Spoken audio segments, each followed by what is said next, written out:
Hello, in this video we're going to talk about what happens in week 1, life before birth. So basically embryology week 1. Now there's 3 important stages in embryology, but the first one that we're going to talk about is pre-implantation. So what happens before the oocyte or the fertilised egg actually implants in the uterus's wall? Well, the first thing that happens from day 1 is cleavage. Now, if you saw my last video, I explained cleavage a bit, but basically what happens is the fertilised egg, this can be our fertilised egg, it's all happy because it's got a sperm in, there we go. Now our fertilised egg, or our zygote, that's going to divide. It's going to divide by mitosis, and it's going to divide, and whilst it divides, the actual size stays the same. I mentioned this in my previous video because it still needs to fit down the fallopian tubes and gets to the uterus. What you don't want is an ectopic pregnancy where it implants anywhere other than the uterus. And we spoke about that's why it has this zona pellucida, or this tough glycoprotein coat, if you like. This is what stops it, this zona pellucida stops it implanting to it, so it stops pre-implantation. Now, what also happens in week 1 is morula formation. Now, again, morula means mulberry. I mentioned that previously in my last video, but morula formation. Now, the morula is just a ball of cells, it's a solid ball of cells, so it looks like this. And this happens about day 4 after fertilisation. So we've got day 1, cleavage happens, day 4, the morula is formed. And basically it's this cluster of cells, and it's held together by tight junctions. I'll speak about the different types of junctions you can get in a different video, but the morula is held together by tight junctions. And the morula here, it then enters the uterus. So this is all in week 1, pre-implantation. So it hasn't, this fertilised zygote, this oocyte here, hasn't actually implanted yet. So cleavage, mitotic divisions, then the morula formation around day 4. Now what else happens is blastocyst formation, and this is really important. So we've got our tight ball of cells here, we've got our morula, and this is going to turn into a blastula. Now I'm going to draw a blastula, sorry.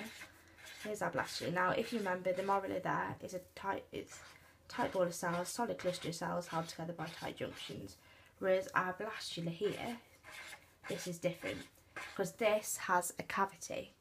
Now this cavity here is fluid filled. This bit here, this outer cells here, these are the trophoblast cells. And this bit here, these are the inner cell mass. Now this is really important later on, because the inner cell mass is going to become the embryo in the extra embryonic tissues, and the trophoblast, after gastrulation, is actually known as the trophoectoderm. This is going to become the placenta. So here is a fluid filled cavity.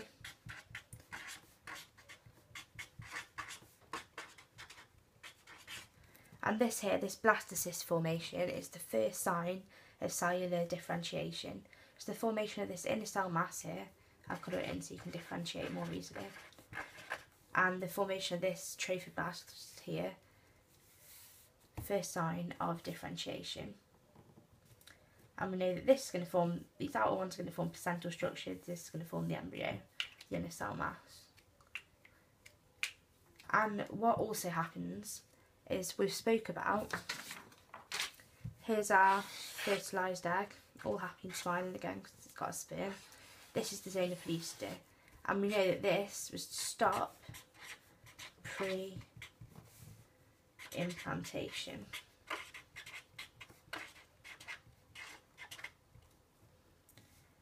But eventually there's going to be no need for this zonal pellucida, because this, you know, although it's smiling at the moment, this wants to implant.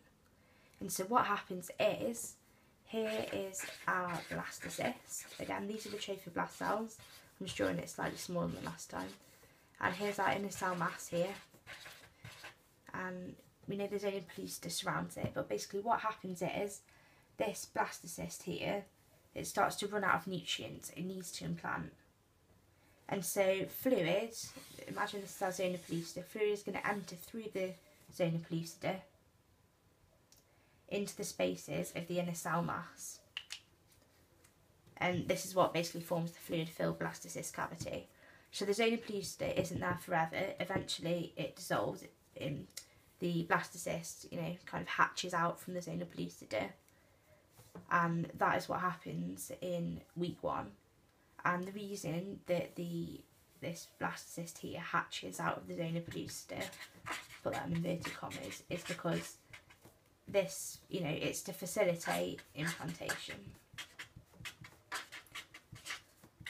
The blastocyst wants to implant. And so in summary, for week 1, you've got cleavage, which is basically when the zygote divides. We've got the morula formation. So this is the morula. This is day 4 after fertilisation.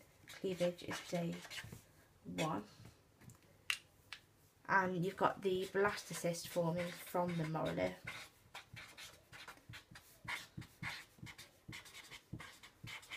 And we've got this zona pellucida here. Here's the ovum, and this is gonna, the blastocyst is gonna hatch out.